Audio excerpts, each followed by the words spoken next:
सभी को जय सिया राम, हर हर महादेव।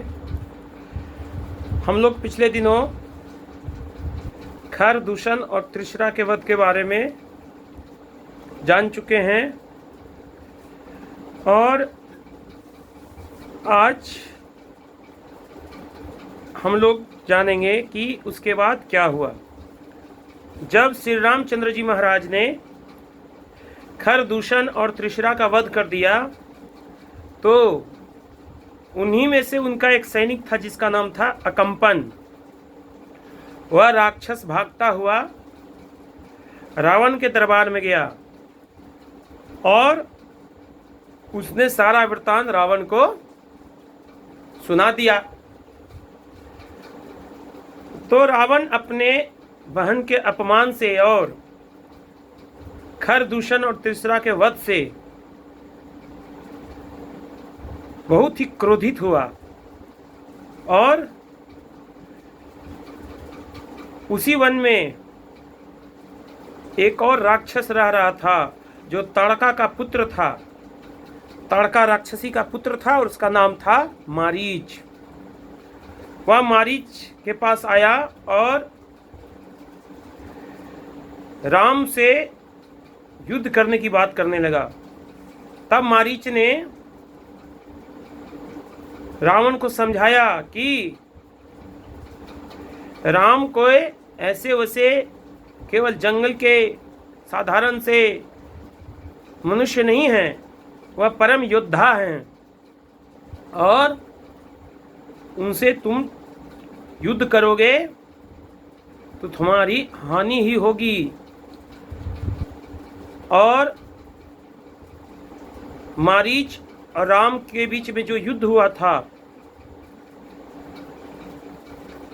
कब विश्वामित्र के यज्ञ के समय, वो सारा वृत्तांत मारीच ने रावण को सुनाया कि इस प्रकार से उन्होंने सुबाहु और हमारा यानी मारीच का प्रतिकार किया था और सुबाहु को मृत्यु दंड दे दिए थे और मारीच को ऐसा तीर मारे थे कि समुद्र में जाकर के गिरे थे। वो सारा वृत्तांत मारीच रावण को सुनाया और कहा कि राम से युद्ध करने में तुम्हारा बहुत ही अहित है। जब इस प्रकार से मारीच ने रावण को समझाया तो रावण अपने राज्य में जाकर के फिर से आनंद से रहने लगा। इधर शूर्पणखा अपने नाक कान कट जाने के कारण और अपने भाइयों खर दूषण तथा उसके 14,000 सैनिकों के वध से तिलमिला उठी थी। वह रावण के दरबार में गई और जब वहां गई तो रावण नृत्य देख रहा था तो वह क्रोध से तिलमिला उठी और रावण को धिक्कारने लगी। तब रावण अपने बहन के अपमान से व्याकुल हो गया और फिर शूर्पणखा माता सीता की सुंदरता का बखान रावण के पास करने लगी, जिससे रावण काम वासना में डूब गया और माता सीता का हरण करने के उद्देश्य से वह फिर से मारीच के पास आया और कहा कि जिस प्रकार से उस राम ने हमारी बहन का नाक कान काटा है, उसी प्रकार से मैं भी उसके सीता को हर लूंगा और इसमें तुम हमारी सहायता करो। लेकिन मारीच को श्री रामचंद्र जी महाराज के प्रताप के बारे में पता था, इसलिए वह मना करने लगा और कहने लगा कि यदि मैं राम के पास जाऊंगा तो अवश्य ही हमारी मृत्यु हो जाएगी। लेकिन रावण ने कहा यदि तुम हमारी बात नहीं मानोगे तो अवश्य ही तुम्हारा भी हमारे हाथों मृत्यु हो जाएगा। बहुत मारीच ने रावण को समझाया लेकिन रावण मानने को तैयार नहीं हुआ। तब मारीच ने कहा कि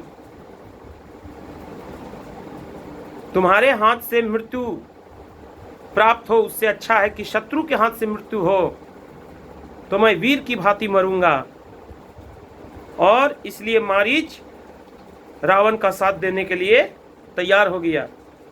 और उसके बाद वह उसी स्थान पर आया जहां पर श्री रामचंद्र जी महाराज माता सीता और लक्ष्मण के साथ कुटिया बना करके रह रहे थे। वह एक सुनहरे सोने के जैसे हिरण का रूप धारण कर लिया, मृग का रूप धारण कर लिया, और माता सीता के कुटिया के आसपास विचरने लगा, माता सीता को लुभाने लगा। माता सीता का जब नजर दृष्टि उस मारीच पे पड़ी तो वह भाग करके राम लक्ष्मण दोनों को बुलाई और उस मृग का दर्शन कराया। तब लक्ष्मण कहता है कि अवश्य ही ये कोई मायावी राक्षस है और हमें तो लगता है कि ये मारीच है। तब माता सीता कहीं कि हमें यह हिरण चाहिए, या तो इसे जीवित लाइए, और जीवित नहीं आ पाएगा तो यदि मृत लाइएगा तो इसका चमड़ा, इसका छाल हमारे काम आएगा, क्योंकि सनातन धर्म में मृगिया का छाल पवित्र माना जाता है। तब राम जी लक्ष्मण से कहते हैं